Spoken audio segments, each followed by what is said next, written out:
Greetings fellow YouTube users and guitar nerds. In today's video we're going to be working on my ESP LTD Hex-7 7-string guitar.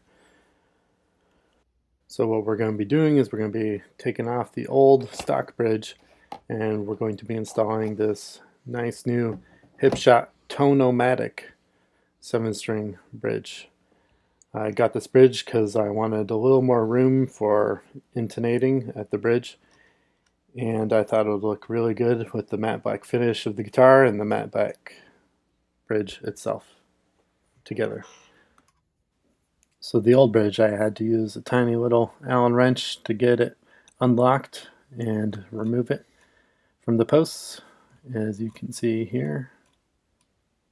So yeah, not exactly very exciting to watch, but while I'm working I can talk about this guitar a little bit. So I got it way back in 2008, and this was actually my first 7-string guitar ever that I ever owned, and it was also my first higher quality guitar, because before this I was using pretty much just cheaper guitars because I was a kid, so I didn't have a lot of money. But as you can see, this guitar has already been modded before by me. I removed the active EMG soap bar 7-string pickups and put in some Seymour Duncan Alpha and Omega passive pickups. So I've had this guitar for 15 years now, and it's always been really good to me. So I wanted to show a little more love and do some more upgrades to it. This guitar definitely holds a lot of sentimental value to me, so it's nice to be working on it.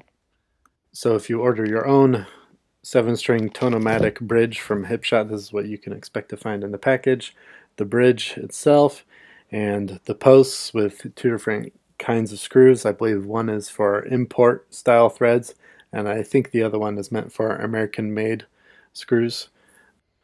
So the bridge itself is really easy to install if you're installing it in place of another 7-string style Tone-A-Matic bridge.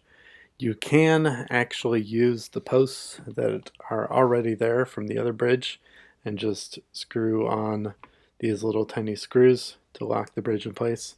And yes, the bridge does come with the little Allen wrench that you'll need to be able to do this. And I know this isn't very exciting to watch, but I figured this video would be helpful for anyone that's looking to change out their own 7-string Tone-A-Matic style bridge and was looking at the Hipshot bridge. It is quite easy to install. It just takes a little time. But now I'm going to cut forward to where I've got all these screws screwed in all the way so the bridge is locked in place on the posts. There we go, look at that. Looks beautiful. And now that I got the bridge in, I decided I'm going to change out the volume knob also to make it matte black to match the bridge, because right now it looks kind of funny. So to take out the old volume knob, I just needed another little Allen wrench to undo the screw in the side, locking it in place. And then I'll pull it off and put the new one in and tighten the screw, and voila. So another little tidbit about this guitar while I'm working is this was also my first ESP or LTD guitar, and I was really impressed with the quality. And for several years after I got this guitar, I was a total ESP fanboy. I loved pretty much everything made by ESP, and it even led me to buy other ESP LTD guitars that you will see on the channel sometime come down the road.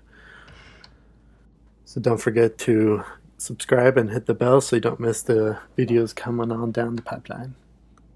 And there we go. Now it's a black volume knob, matte black finish, and a matte black finish bridge together. Actually, it looks really good.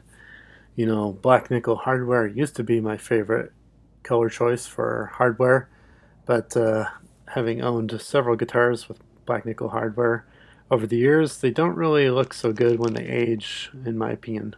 They age pretty quickly too, from the finger oils and hand sweat that they get on them. I just think black hardware ages a lot better, looks good longer. But as you can see now, I already put new strings on the guitar, and I found out quickly that the action is a little too high on the treble side using the old posts with the new bridge. So I decided I actually do need to pull the old posts out and put the new posts in, the new post screws that came in with the bridge for the correct action height at the bridge. But it's really easy to remove the old screw posts. They just come right out just using my hand. And then the new ones, really easy to put in. I also just screw them in with my hand. Bada bing, bada boom. So just a pro tip for you, once you got the posts in place, like I will have here in a minute, and the new bridge put back on and locked it down, if you find that the action needs to be adjusted, you'll have to obviously loosen the screws, locking the bridge onto the posts, so you aren't fighting against those and potentially ruin them when you try to adjust the action. And you should also detune the strings so you aren't fighting against those, because if you have the strings still tuned up and you're trying to adjust it, it's not going to turn that easily. And also you could potentially strip the threading on the screws or the posts down inside the body, so you don't want to do that.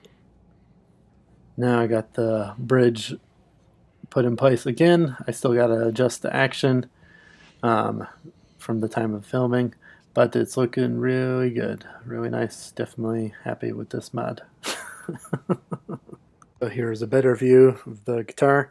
As you can plainly see, I have not changed out the stock locking tuners.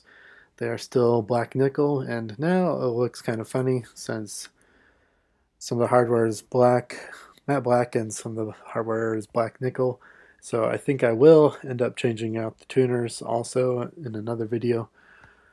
But I'm a little torn on that just because the guitar has always stayed in tune really well. I've never had a problem with locking tuners, but they look a little ugly because they are black nickel and they've aged due to finger oils and hand sweat over the years. So I think I will still change them out. So it's all matte black hardware. It would look really nice that way, I think. Don't forget to like, subscribe, and comment down below. Let me know what you thought of this mod video. And hopefully I was able to help anyone looking to change out their 7-string Tone-A-Matic style bridge. And just a heads up on other things coming up on the channel. I do have my first ever cover coming up here pretty soon. I'm working on editing that too. And I was thinking of maybe doing some other covers down the road, maybe doing some Behemoth covers with this guitar. After all, it is Nergal's old signature 7-string guitar. And in my opinion, it's still his best collaboration with ESP. He has made a couple other signature guitars, 6-string models, but none of them have had cool artwork on the body like this one has. So this one's still my favorite, but obviously I am a little biased. But anyways, thanks for watching the video, and I'll talk to you or see you later. Goodbye. But also, don't forget to practice your guitar today. Okay, bye.